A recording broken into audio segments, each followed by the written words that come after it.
Ohayou gozaimasu. Okay, so I wanted to give another 2-day recap video.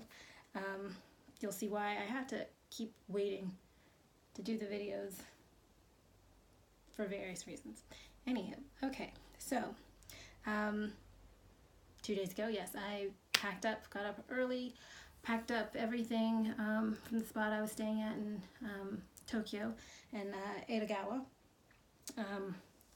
Got all my stuff together, got on the train, go to Tokyo Station, and put my stuff in a coin locker to just leave it there for a while so I can just wander around without having to carry all my stuff with me. And I made my way over to Donjitsu. It's a bookstore that's specifically for people who want to learn or teach Japanese. So I went there because in my class, we're almost done with the first book that we're using, and there's a second book, the second edition, newer edition. You look this book up on Amazon. You have the book and the workbook. You look them up on Amazon. They're really expensive, but you come get them here in Japan, much cheaper. So I can get the book and the workbook together for cheaper than I could get just the book if I were to get that on Amazon at home. So yeah, I wanted to check and make sure they had it. So that way on my last day in Tokyo, I'm going to go back there, get the books and the workbook, so I'm not carrying them around with me my entire trip, but pick them up just as I'm about to leave. So that's really good. And then I was really excited when Dialog in the Dark came to Atlanta. I really, really wanted to go, but I didn't want to go by myself, so I kept waiting for somebody to go with me, and then I finally decided, screw that, I'm going to go by myself. And as soon as I decided to do that, it's gone. So I was very upset that I didn't get to see Dialog in the Dark. But I looked it up and it's here in Tokyo. So I was like, yay! I can go to Dialog in the Dark in Tokyo. Tokyo, because they have it in Tokyo and in Osaka. But the Osaka one actually has an English version. So I made my way over to Dialog in the Dark. I knew I wasn't going to have enough time to see it before I left for where I am now, but I wanted to know what time they had the English version so that I could do it when I got back to Tokyo before I leave. And I show up, and the reason they don't have the information on it on the times that you can do it on the website is because they're not offering it right now. They're only offering workshops that are more for businesses to come in and learn about diversity and such. So yeah, once again I missed Dialog in the Dark. But I found out from the lady who was talking to me that they will have it open to the public again in 2020. So something to look forward to. Yeah, so then I just decided to go ahead and go back to Tokyo Station and just hang out there until my Shinkansen left. That's the bullet train, Shinkansen. So I went there and I got lunch. I got a lovely bento box and a couple desserts and kind of tore all of that up. It was delicious. And then just, rode the Shinkansen, got my seat, reserved seating, very, very comfortable. The seats really kind of lay back and very spacious in terms of room. So that was really nice. And so I got into Kyoto and about 3:45 and immediately met up with Kiku-san, and we headed to, I cannot believe I can't remember the name of the temple. I will put it in the description for the video. It's actually the first temple that she brought Ali and I to last year when we came here, and we were able to check out the cherry blossoms there. Just like in Atlanta, everything started to bloom really early. Same thing happens here, since the weather is actually comparable. The cherry blossoms had already bloomed and most of them were already gone, but there were still some at this spot. And they happened to have a cherry blossom festival at the time, so there were people in beautiful costumes, and they had all kinds of stands set up and tents for people to eat and just eat, drink, and enjoy themselves. And I was kind of surprised that they're doing all this on a Tuesday, but yeah, people were having a great time. Beautiful, beautiful pictures. Got to go back to our favorite tree, Ali and I's favorite tree from the last time. It's just this big, beautiful, gorgeous tree that is just so old, and I'm just so thankful that it's still there. So we got to view the cherry blossoms, and Kiku had brought a little picnic for us to enjoy. And then we had to hop back on the train and go back to Kyoto Station to meet up with Maria. She was someone else that I met in Atlanta at the same time I met Kiku. And so we went to have dinner in Kyoto Station. These train stations are basically, especially the big ones, they're pretty much like indoor malls. Really, really nice. There's all kinds of stuff in these places. I took pictures of Kyoto Station last year. It is absolutely gorgeous. And so we went and had dinner there. They were a little disappointed, particularly Maria. They were hoping to get me drunk. And in Japan, they like to see what you're like when you loosen up. But I don't drink. I told them I stopped drinking 18 years ago, and I have no interest in it. So they were a little sad about that. But even if I did drink, that was not the time to do it, considering I was going to have to eventually leave there and head out to where I'm staying, at this Airbnb I'm staying at, and try and find where this place is. And that's certainly not something I want to do late at night, drunk, in Japan, in a foreign country. So it's a good thing I don't drink. So we had a lovely dinner, had a great time, made plans to get together later and explore Osaka together, because I think Maria is also from Kyoto, and she's also, I think, in her 70s, and she's never been to Don Tamburi, the fancy, famous place in Osaka. So she's going to join us for that. Yeah, finally got back on the trains to head out to where I'm staying, and it's like, okay, I'm looking at the train schedule and how I'm going to get there on Google Maps, and it's just, you get off this train and you have like 1 to 3 minutes to get to the next train, and then to get on the bus to make sure that you keep on schedule. And all of the trains said that they were express. So I was like, great, express, I'm going to get there much quicker, skip all the in-between stops. No.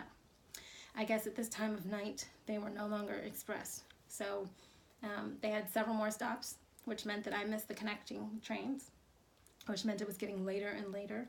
And I finally figure out which bus to get on. I get on the bus, and it drops me off, and I walk to where Google Maps says the Airbnb is. That's not where the Airbnb is.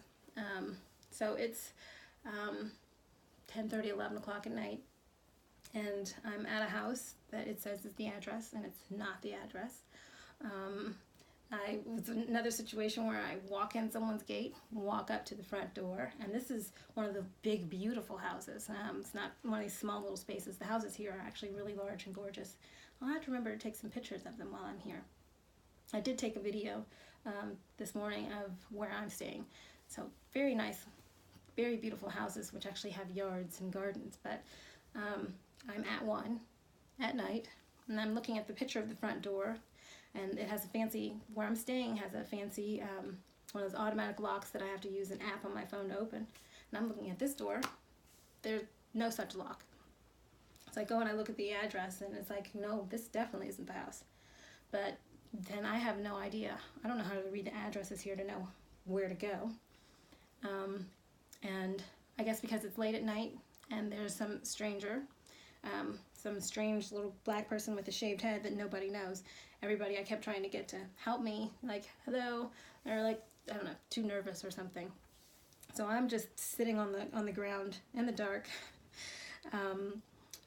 hoping. I've been emailing my host here, trying to get a response, and I'm just really tired and not thinking clearly. But then someone pulls up on a bike, and they stop a little ways from me because they're like, is this somebody? What's happening? What is this lump sitting here on the side of the road? And the guy actually, I was like, sumimasen. I was like, can you help me find this? And he's looking at the address, and he doesn't recognize it. And turns out the house that Google Maps took me to is the one that he lives at, and he doesn't recognize the address at all. So that felt really, really comforting. But then he said the thing that, if I was thinking clearly, he was like, why don't you call the host? I was like, oh yeah, Airbnb has that option. So I called, and she finally gives me a landmark that Google didn't recognize it at first, but I just looked at a map and I could see the name of it, clicked on it. She lives right across the street. I'm pretty much looking at the landmark right there that she was talking about. So it was a 3-minute walk, kind of winding around the corner to get there. And she meets me and gives me a hug and just makes me feel so welcome. It's so amazing. She's Japanese, but she's lived in London, and she's lived all over the world. So it's fun to just be able to sit and talk with her.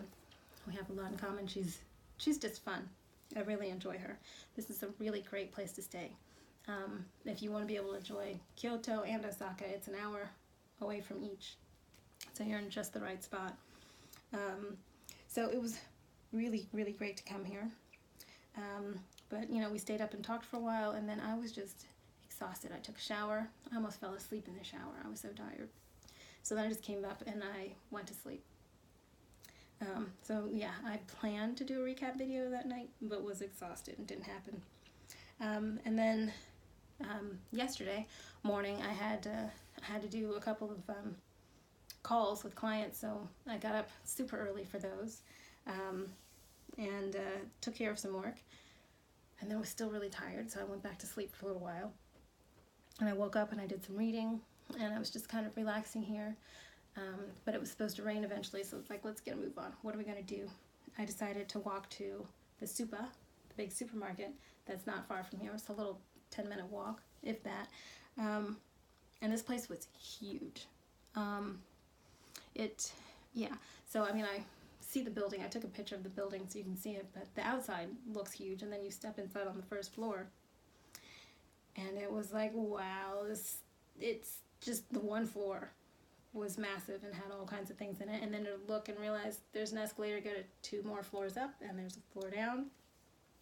I plan to go back and really explore, but I just wanted to do some grocery shopping and grab some things here to just keep in the fridge and in my room, so that I don't have to run out every time I want to get something to eat. So I wandered around there. It was really cool to see all the stuff in the grocery store, and yeah, just like anywhere else, you should not go shopping when you're hungry. There were so many things that I wanted, and I was smart that I kept picking things up and nope, put it back down. And I picked something up, nope, put it back down. Because I know I'm going to be going different places to eat, so I shouldn't just stock up on things there. But I ended up stopping in the spot, and they had a little food court, and I got some takoyaki, which is the octopus balls, and they were 250 yen, which is basically roughly $2.50 for 6 of them, and they were actually delicious. They were so good, such good quality takoyaki for such a cheap price. So I was very happy about that. And then I stopped and also got a crepe, a banana caramel crepe, which was way too sweet. I was very excited about the possibility of exciting my taste buds, but it was a little much. So I just kind of had to get that down. And then I walked back here to make sure I got back before it was supposed to start raining. And so I just kind of relaxed a little bit. I think I slept a little bit more. And then last night I was able to hang out with Arisa a little more and had a great time. But I decided, okay, tonight I'm actually going to try the melatonin for the first time. Try and get a full night's sleep, because I knew I also had to get up really early today in order to get back up to Kyoto Station to meet Kiku and Marie at 10 o'clock, as well as just get up and get work done before I left. So I took the melatonin, and I went to sleep. It was before midnight, and I planned to get up at 6, so I could get a full 6 hours sleep. So yeah, I woke up at 3:30. 3:30 in the morning.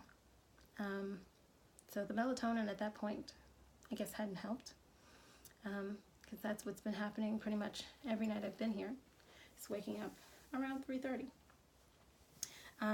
But I got up and I actually did some work, which I'm thankful I got up when I did, because I've been working up until the point that I'm doing this video, and I still haven't left to go to Kyoto Station. I had to put that off, and it's going on